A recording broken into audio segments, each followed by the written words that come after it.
All right, here's a dumb one. I'm going to review my reviews from 2022. So strap in for what will no doubt be an exercise in excessive egoism. I might rank these at the end, but we're not going to do these in any particular order. I'm just going to go through the reviews and in chronological order. Let's go with that.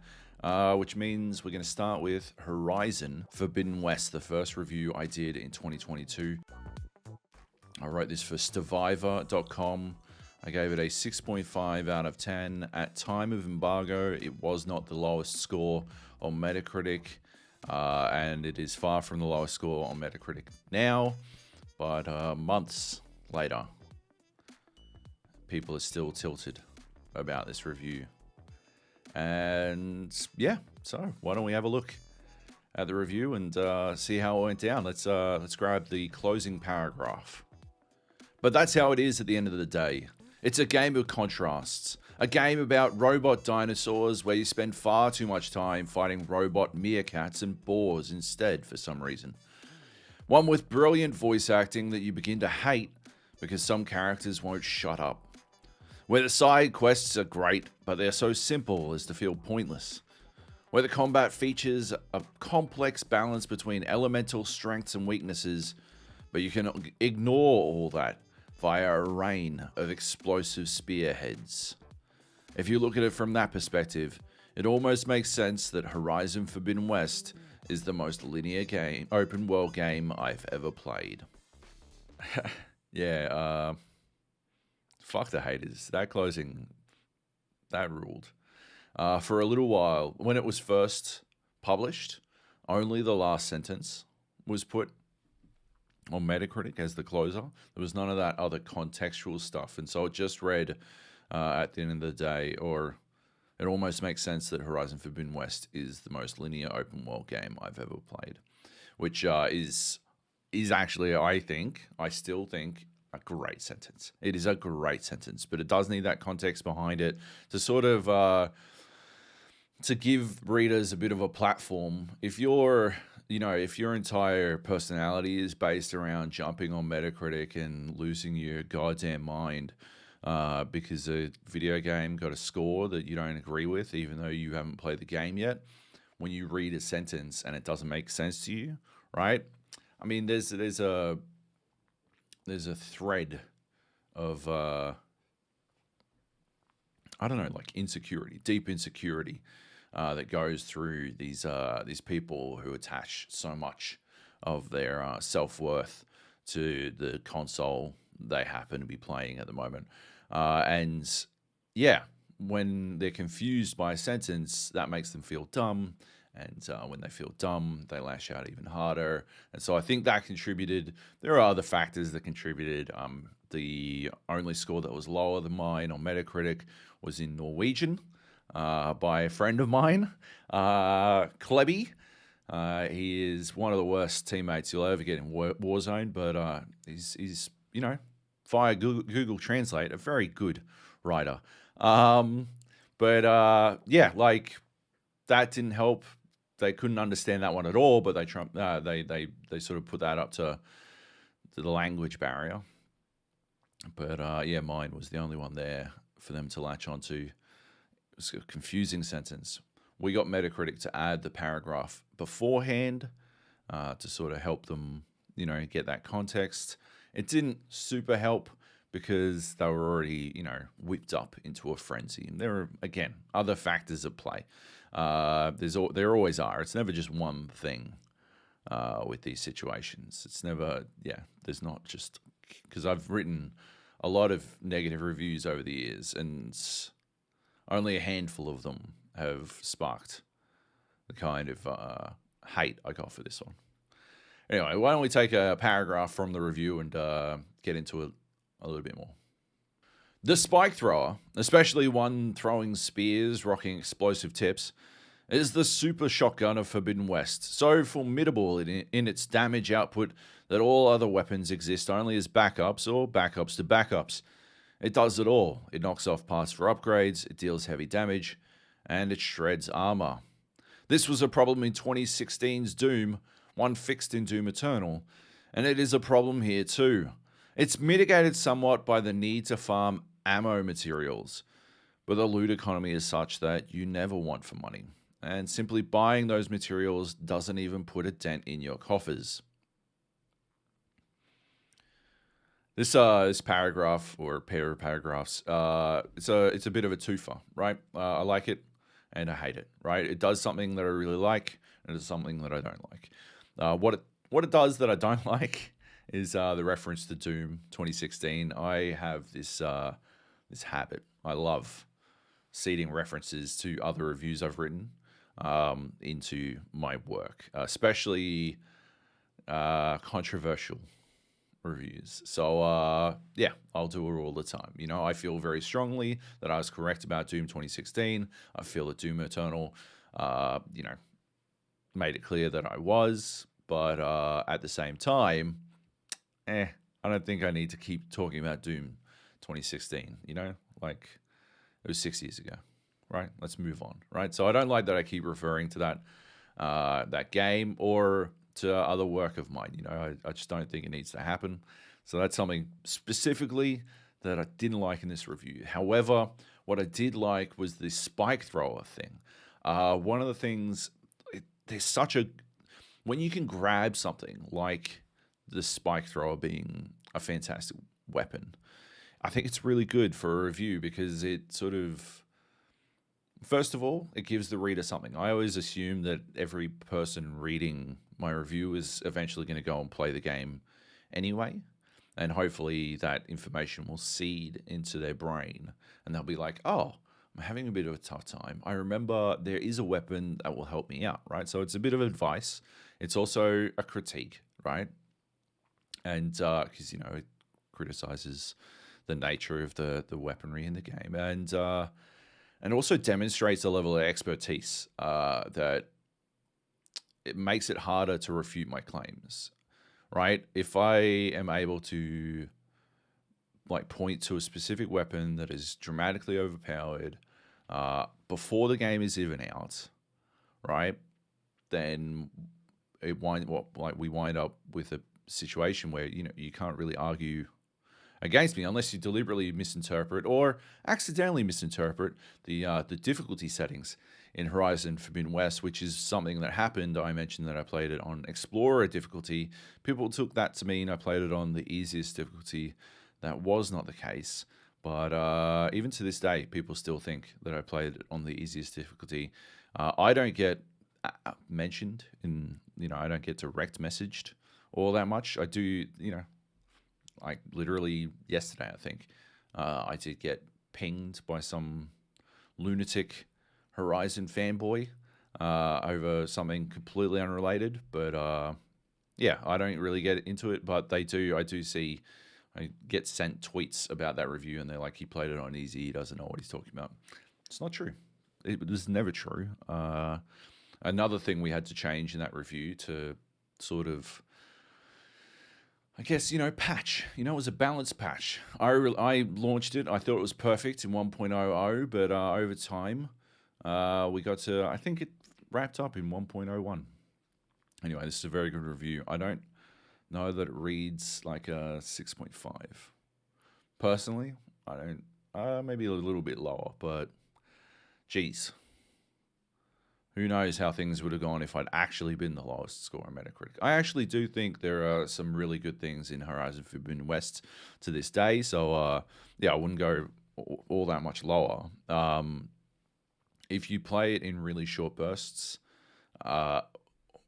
basically all you're doing is marveling at the spectacle of it. And it really is a spectacle game. I think it's probably the best looking game of 2022. I think it looks better than God of War Ragnarok, to be honest. The art style and the clash between the natural landscapes and the robot dinosaurs when you get to see them, it really does look like nothing else. So yeah, there is a lot to love about it. As a showcase for your PlayStation 5, I think it smashes. But well, yeah, that's the review. Yeah, I think it's a good review. You're going to be shocked to hear that a lot, I think, because I think I don't really submit bad work. Anyway, let's move on to the next one in the list, Elden Ring. This game was so tricky to do. What? We'll get into it a little bit, but it is a mammoth experience. It is such a huge game, and yeah, it's by design challenging in a way that most games aren't, and there aren't a lot of ways for you to do anything about that. You can't drop it to a lower difficulty setting, so you kind of either have to grind your way past your problems, or you have to get good as a Souls veteran and as someone who prides themselves on being good at games. I didn't find myself running into too many large problems in Elden Ring, but there were a couple of times when I just came to a complete standstill. Unfortunately, they were all optional bosses, but the part of me that can't let the challenge go didn't necessarily feel that way. So anyway, let's take a look at the closing paragraph. Oh, this was for AusGamers, I should point out. I gave it a 9.5 out of 10. Elden Ring is among my favorite games ever. Those frame hitches, while significant, marred mere moments in my playtime with From's masterpiece. I played 95 hours of Elden Ring, and I could have played so much more. I will, probably. I railroaded myself with my weapon choice, but I found dozens of amazing looking spells that I'd love to try out. And I can't PvP at level 150, so I'll need to start a new character if I want to invade people. And there are two other endings that I didn't achieve. You aren't thrust immediately into NG Plus in Elden Ring once you achieve an ending, but I don't think you can achieve other endings later. I already kind of know how to do them, I think. Well, I think I know anyway, but then I don't know what I don't know. So, not a great closing. But this was sort of a byproduct to of the game itself. Ironically, level 150 is the level that everyone PvPs at. But at the time of writing, I was one of the very few people around the world to have reached that level. So, yeah, there wasn't a lot of PvP action for me to get. I wasn't being matched up against people within my level range. So that's what I meant by can't PvP at level 150. Yeah, this review. I did it in two parts. I did a review in progress that I sent out and had ready at embargo, but as I mentioned, Elden Ring took me 95 hours to finish. We had 10 days with the game, and it took me 95 hours. And yeah, that's a lot. It's a big challenge. So yeah, I didn't get it done in the 10 days. It took me a couple of extra days. And if I'm being completely honest, over the course of my career, I have often learned that if a game has a dedicated online presence, it's in my best interest to make sure that I don't fully commit to a review before I've experienced what the general public will see that online experience like. So yeah, I wouldn't have wanted to slap a score on this anyway, but yeah, I still had hours left in Elden Ring when the embargo lifted. So it was fun playing it online, though. A lot of fun playing it with everyone else in the world, because yeah, it was a completely new experience. The way everything worked, I talk about it in the review, and I talk about it on the podcast as well. Anyway, why don't we take a look at a paragraph from this review? Elden Ring isn't the worst. Demon's Souls, after all, let you make your own game, essentially unbeatable, via an obtuse system that people took years to get to the bottom of. but it's a step back from Sekiro all the same. It encourages you to head into a brief and not very helpful tutorial zone, but once you're finished there, it essentially washes its hands of explicitly guiding you. I think it means a lot of people will bounce off the game, just as they always have with the series, and it's bad for Elden Ring because From showed genuine growth in this area in Sekiro. So I'm obviously still hurting from World Tendency in Demon Souls. I don't think I'll ever get over it. I'd never played Demon Souls before it came out on the PlayStation 5, and I was tasked to review it. And World Tendency backed me into a corner that I actually couldn't get out of myself. I had to recruit. I talked to about him just before. He was the Norwegian writer of Horizon Forbidden West's lowest embargo score. Klebo helped me out of that bind in Demon Souls. But anyway, I've digressed a little. I think it's a good point. I think this highlights probably, the weakest part of Elden Ring 10 months later. Because they have fixed the frame hitching, which was what copped it half a point for me, more than the tutorial zone, because, I can recognize that the tutorialization in Elden Ring is bad, but it didn't matter to me, right? By the time I played Elden Ring, I'd already done the starting area a couple of times in previous sessions. I already knew that you didn't earn enough XP or souls or whatever you want to call it, to make fighting the soldier Godric worth doing. So it didn't really impact me at all, but I do know people who got teleported to Caelid by the teleporting chest. I didn't mention this in the review, but there's a chest that will teleport you to Caelid, and people I know quit playing the game when they open that chest. They couldn't get themselves out of it, and fair enough. I sent myself there on purpose at like level 100, and it was a nightmare. I hate Caelid. I hate those bloody praying mantis guys. They suck. Certain builds are just not made for dealing with those guys in particular. But yeah, I've spoken loads about Elden Ring. It is still, I played it for another 100 hours after this. It's one of my top 3 games of all time. It's definitely my game of the year, spoiler alert. But yeah, I think this review suffered from the review in progress split, because it feels disjointed. It doesn't have the flow that I usually go for. It just doesn't. It's not as good as I wish it was, to really, I don't know, appreciate a game that, drop my jaw repeatedly over and over again. So yeah, I don't know. I wish this review was better, I guess. But yeah, you can hear, I guess there's also a part of you got to keep things vague in a Elden Ring review because of the way people play Souls games. Some people are tourists, some people are explorers, and explorers don't want to be told things that they wish they'd found out on their own. And so you got to be really careful, especially if we're talking about doing my little trick from Horizon Forbidden West, where I give someone enough information to prove my expertise.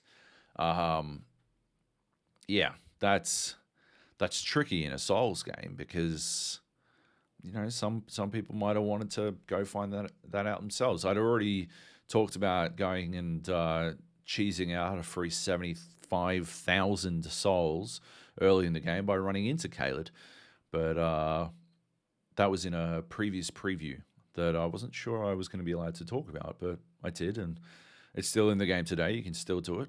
It's a free 30 levels at the start of the game, and all you need is a bleed weapon.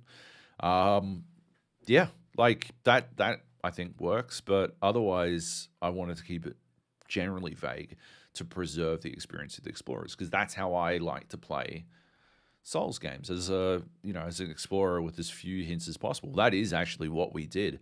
My co-host on the GAPodcast, Luke, and we were both on the review build for Elden Ring, and we went through this game without any information at all. We were in a bit of a Discord channel group with some other people that we talked to about this game, and Paul Verhoeven and Jeremy Ray, and yeah, that was it.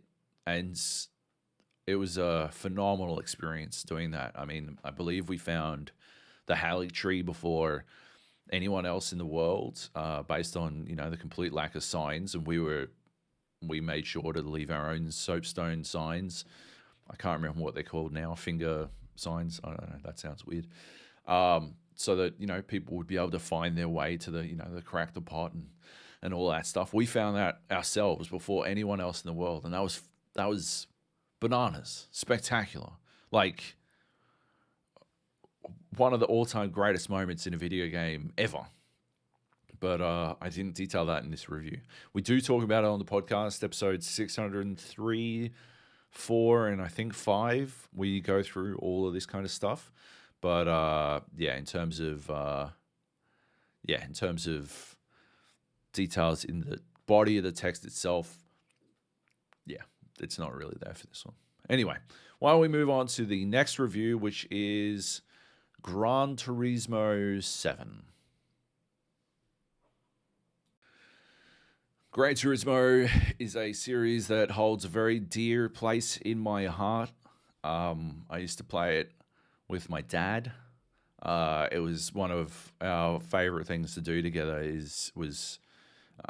We'd buy a car, buy some shitbox car, and then we'd just build up all the money we needed to really tune it up, and then we'd spend hours fiddling with the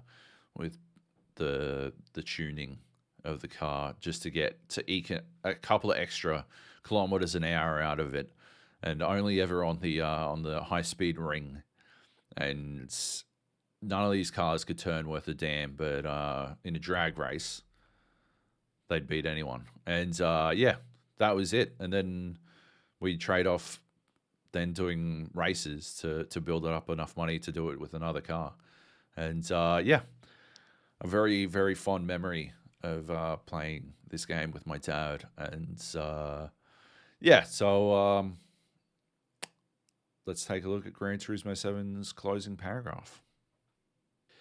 It's weird to accuse a series that has always been about the deification of luxury consumerism of having sold out, but that's what's happened. By ceding control to the manufacturers, the game has turned itself into a flashing neon-lit billboard in their honor, a pop-up ad you pay $100 for, and then it has the balls to try to eke a little more cash out of you afterwards. The real sin of Gran Turismo 7 is that it's not built for car culture, it's built to exploit it.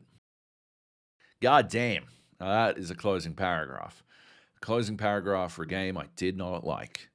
I think I already said that I have an attachment to this series.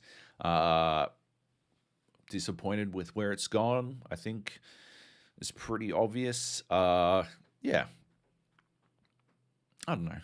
You read a paragraph like that and you think to yourself, wow, something must have gone wrong here, right? It did. Let's take a look at a paragraph from the review itself. The cynical part of me thinks it too neatly ties into their microtransactional system that allows players to buy in-game cash with real-world money. The positivist in me looks on, nodding, like, yeah, that's definitely fucking it. They've baked FOMO, fear of missing out, into this game. It's a game about collecting cars, and there's a decent chance those cars can and will disappear before you ever have the opportunity to acquire them. This review is 8,000 words long, and there were about a half dozen paragraphs that I could have grabbed for this. It is full of just fantastic stuff. This review is great. It is really, really good. Oh, look at Joe, big up, and no, it's actually really good. yeah, I grabbed this one because it sort of baits the reader in with the, oh yeah, he's given us the cynical take, but let's hear the more positive version. And then it's bam. No, actually, the cynical take is right. This game is predatory monetization to its goddamn core. Yeah, I don't know. Like 8,000 words is long for a review. It took me a long time to put together because I did a video like review of it because I'm fully aware that people don't want to necessarily read reviews anymore, so I'll read them for you. But that took me a while. That took me longer than I would have liked. And yeah, I guess, I don't know. I wish I could do reviews like this all day, every day. You know, I wish I could do one of these a week, right? I'm not good enough at video production to do that. But geez, it was fun to read. It's 8,000 words long and it didn't feel that long, right? Which is that's the sweet spot in a review. If it doesn't feel as long as it is, that's how you know you've done it well, right?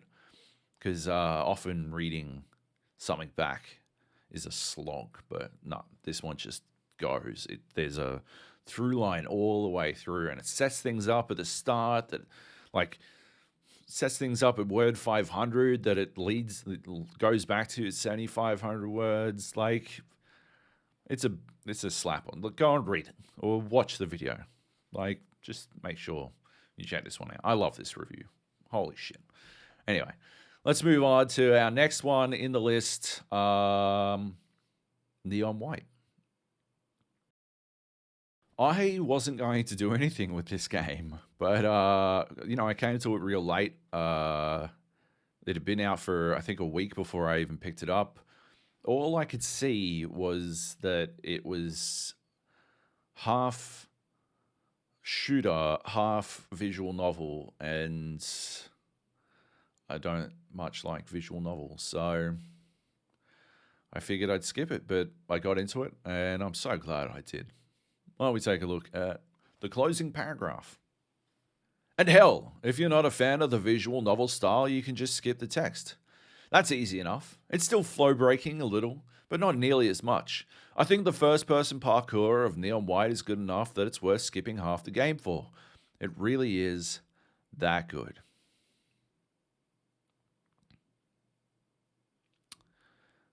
Yeah, this paragraph I think works. This is a good closing paragraph. It sets the reader up quite well. It's I think it's obvious from this closer that I don't like visual novels necessarily. That I may have skipped a lot of the text or wanted to skip the text if I didn't. But that the parkour action is so damn good that I think it overwhelms the rest of the game experience to a degree that it's worth doing anyway. I think that's all contained within that one paragraph, which I think is good. Anyway, why don't we grab a paragraph from the review? Why did I sound like that? I don't like visual novels. I have to get this out of the way early because half of Neon White is a visual novel. I've enjoyed a couple of them. I found I Love You, Colonel Sanders amusing in its earnestness. Although I felt its attempts to lampshade its product placement more akin to Rick from Rick and Morty staring directly at the camera and asking for a Nintendo 3DS than it was having Britta from Community fuck the human embodiment of Subway. This is the first paragraph in this review because there's no rule in the rule books that says I have to grab the paragraph from somewhere in the middle. I grabbed this one because it was amusing to me. I think this review has a pretty entertaining through line, but yeah, I don't know, the comparison between Rick and Morty and Community, I don't know, I think it works. Yeah, and obviously it establishes that I don't like visual novels. I think that's always important that you set readers' expectations, make sure that they know what they're getting themselves into. This guy doesn't like visual novels right from the get-go. He's some sort of, I don't know, trapped in the 90s dweeb who can't get, on board with the fact that the medium of writing is moving forward and blah, blah, blah, blah, blah. But at the same time, it establishes that I am familiar with the genre to some extent. I just personally don't like the storytelling style. I use Doom as a reference point in this review as well, which I got to stop doing. I just got to stop doing it, right? Like, goddamn. Like every goddamn review. It's ridiculous. But at least it's thematically appropriate in a game that is a first-person shooter. More so than in Horizon Forbidden West, at least. Yeah. I don't know. This is a good review. Shocking, I know, to hear. But it's a good review. Another good review from me. Well done, Job. Well done. Pat on the back. Let's move on to Immortality. Oh, I was so excited for Immortality. I felt like I was talking about her story when nobody else had heard of it.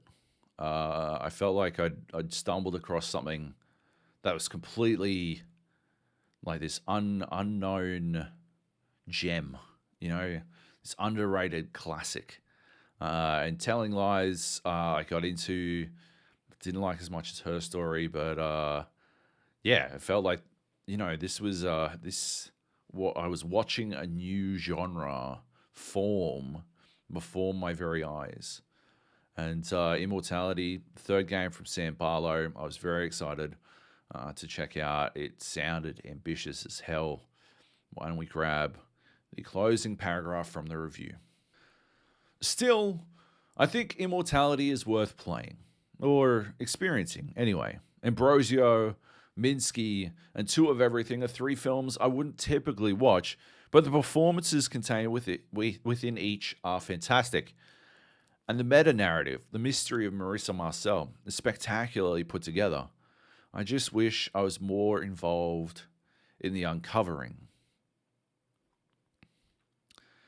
I think the switch from worth playing to worth experiencing is good. I think it's a big switch that sort of really lays things out for readers, but it's kind of subtle without the context of the full review. You know, it's one of those paragraphs that makes sense when you read the full thing, and doesn't make loads of sense if you read it without or outside of the whole review, which I generally try not to do, but at the same time, you know, I guess, yeah, I don't know.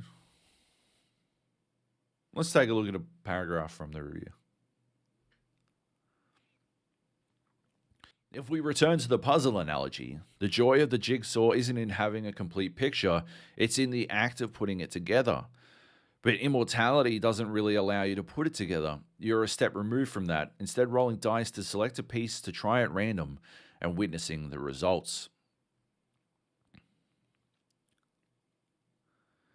Interactive fiction, narrative-based games are so difficult to review. It's similar in a way to Elden Ring, in that a lot of what you might talk about is dredged in details that you don't want to share with the reader for fear of spoiling the experience. I remember running into this same problem with David Cage's games as well. You know, as much disdain as I had for Detroit, I didn't want to spoil the details of that game because I didn't want to impact other people's enjoyment of it in that way. You know, I understand that a review can taint how a person looks at a game, and that's sort of the nature of, you know, conversation, of learning, right? But if I can avoid doing too much to color someone's opinion, I will do it. I don't want a review to form an opinion for someone. I want a review that will bolster someone's opinion, that will give them the tools they need to talk about a game that they love or hate or didn't care about so much, you know? Immortality, I did not have disdain for. I was disappointed because, as I said before, I had high expectations. But yeah, like, I don't know. This review's faults are in the fact that it doesn't feel like it has a lot of depth, right? But the depth it has is actually quite good. The puzzle analogy, I think, is great. It sort of really firms up my complaints about Immortality, which is that, yeah, it's a game about discovery. I mean, yeah, if we think about Elden Ring, right? Like, there are two types of Souls player. There are explorers and there are tourists, but there's like the entirety of Immortality, entirety of these sorts of interactive fiction games is an explorer-based system, right? So there are no tourists. Nobody wants to be a tourist. But at the same time, the problem I had with Immortality was that it felt like the exploration wasn't really up to me. I wasn't in charge of my destiny, you know?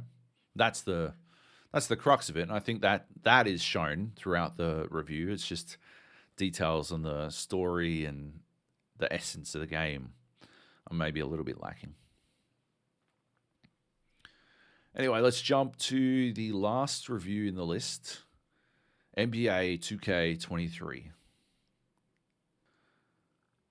This review actually started its life as a review of the My Player portion of NBA 2K23. I've spoken for years about wanting to review just the Be a Pro mode or My Player or whatever my career modes of sports games, because I think they're fascinating, but I think it's a deeply underserved audience, because I do know that a lot of people get into that experience and don't play it for the multiplayer side of those games, but there's rarely much detail on them outside of dedicated, FIFA YouTube channels or NBA YouTube channels or streamers and whatnot.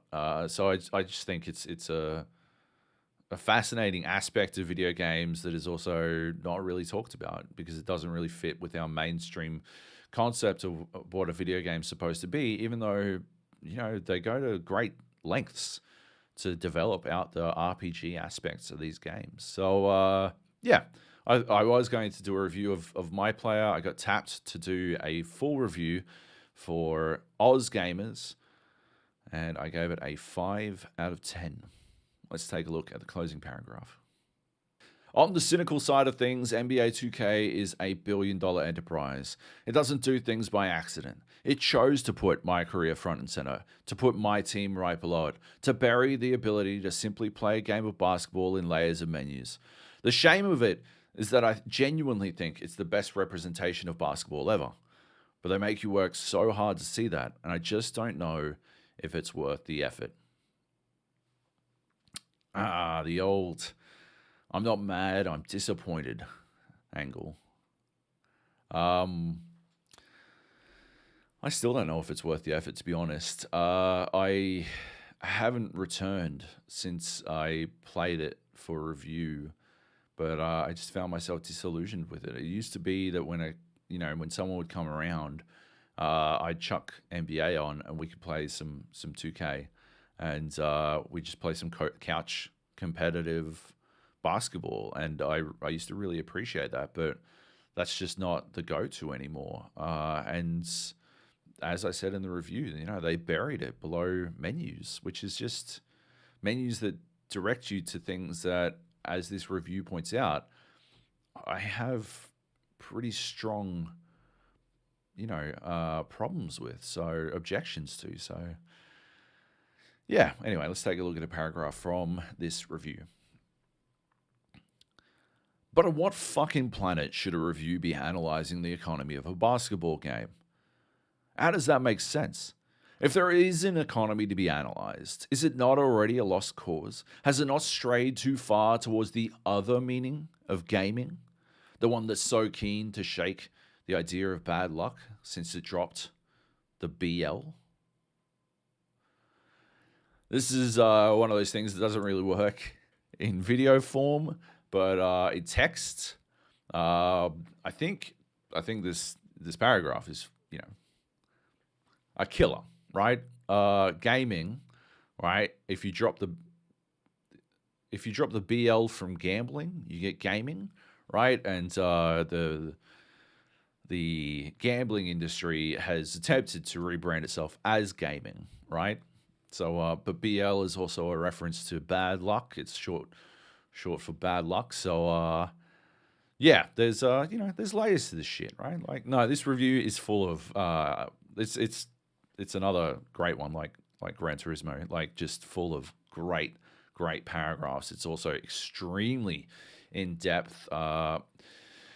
Yeah, because I had to flesh it out. I already had a good idea how exhibition games played because I'd gotten into them before I jumped into my player, so I could get a feel for the new shot counter, the shot meter, and how the movement felt. But you know, I needed to play my team. I needed to play my GM. I needed to do a bunch of extra stuff, and I go pretty deep on all of it. The economies thing is pretty interesting because I do think you could probably talk about the economy of a basketball game if you felt that there was a complex enough, like it'd have to be something like Football Manager, right? But for the NBA, not in a game like 2K, where the economy shouldn't be a factor, shouldn't be something that's at the forefront of anyone's mind, but it's constantly in your face because it informs literally everything you do in that game. Yeah, this is a great review. I don't know. It's awesome. It's definitely worth reading. You should definitely check it out. But I know I say it's a great review about all my reviews, so it might be, I don't know, feeling a little bit hollow at this point. So what I think I'm going to do is we're going to jump to the conclusion, and I'm going to rank them for you, and I'll give them scores. That'll be, everyone loves scores. Let's do the conclusion. All right. We love scores. Everyone loves scores. I'm going to rank these from worst to best to wrap this up. And we got to start with, I think the worst of these reviews is my Elden Ring review, which is a shame because it's the best game I played this year. Yeah, this review, I think the two-parter nature just doesn't work for it. At the end of the day, I think it just results in a review that it feels too disjointed. The flow that I usually go for isn't there. But I don't know, it was so much effort to play through all of this game. It's a mentally taxing game, and I felt like I'd given it my all to finish it. So by 95 hours, yeah, I don't know. It's I still think it's a good review. It's not a great review, not my best review, and yeah, I like to do my best at all times. It suffers at the hands of the format, but I'm not going to make excuses for myself. I could have done better, and I should have done better. 5 out of 10. Next up is Immortality, which I think it suffers. I say suffer a lot, don't I? I don't know. It's worse because the insight isn't there. I'm not a film critic, and so I stay away rather from attempting to analyze the films in the game too much. You know, I don't have the vocabulary to talk about the sorts of things that film critics usually care about. I don't know, lighting and blocking and all those kinds of things. I don't really have that framework, so I just kept it focused on the game.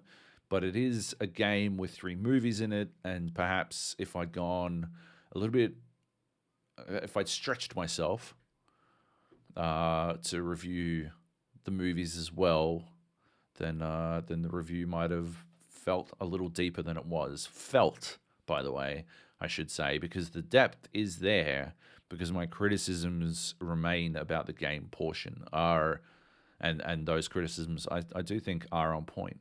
So yeah, I don't think this is I think still a great review. But yeah, I mean, if we're ranking them, it's got to go somewhere. And after Elden Ring, this is where it sits. I'm going to give it the old 7 out of 10, but it's a real 7 out of 10, not like the other 7 out of 10s. Fourth on the list would be Neon White,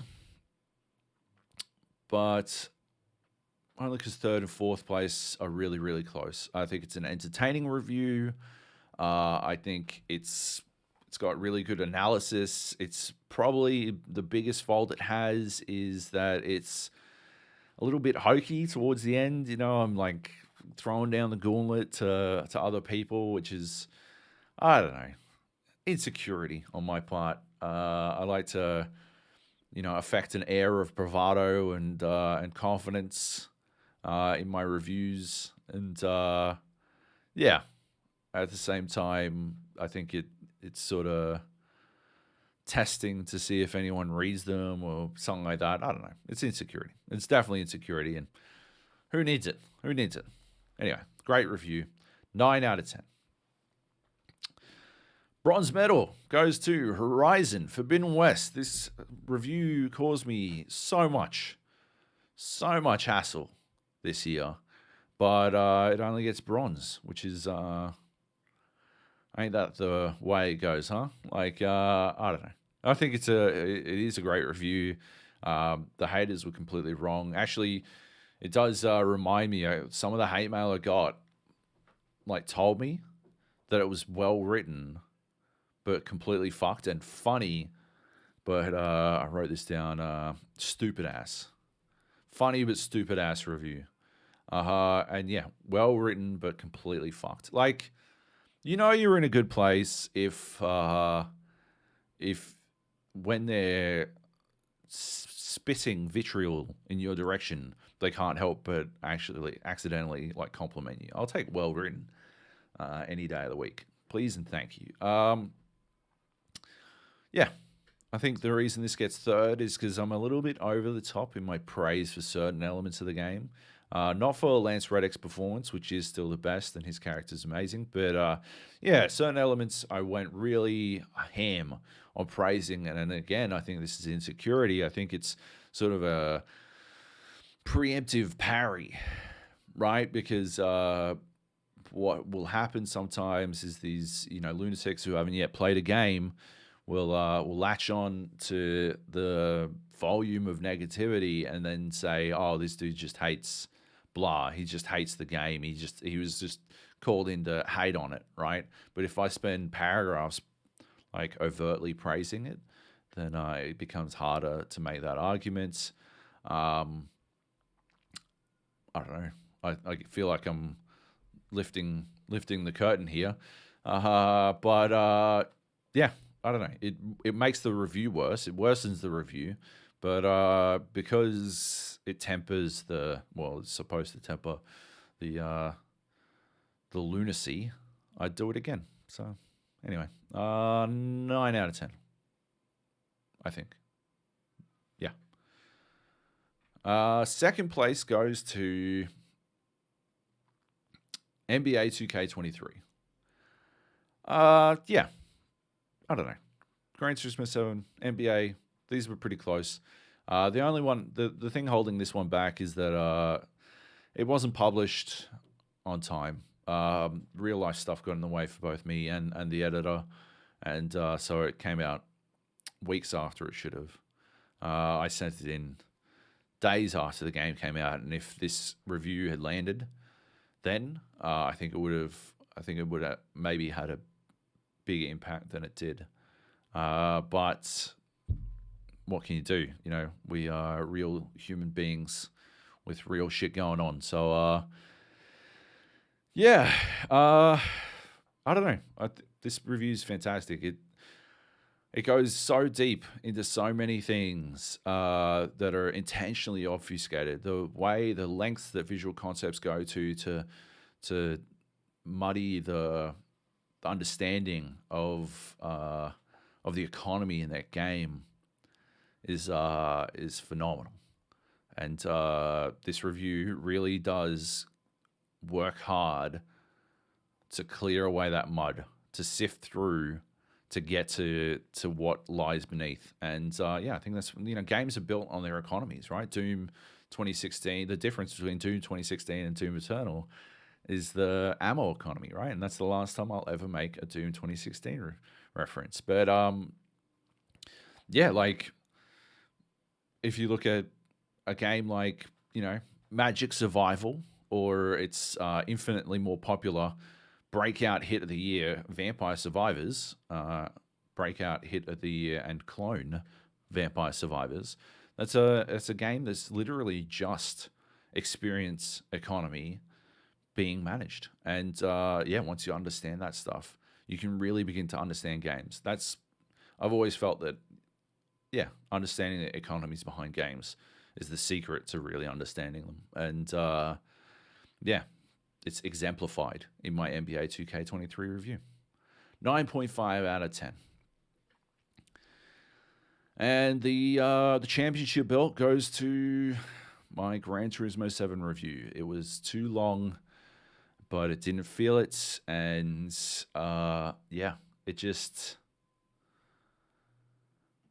it rules. It's such a good review. There's so much going on in it. And when I go back to it, I'm so glad that I went all out on it.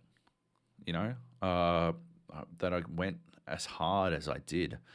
I don't know. There's so many little nuggets of greatness in that review. And I think you should definitely go check it out. You don't even have to read it. There's a video. You can listen to me read it. Like I said, it's on this channel. And so you can just listen. That's the easiest way.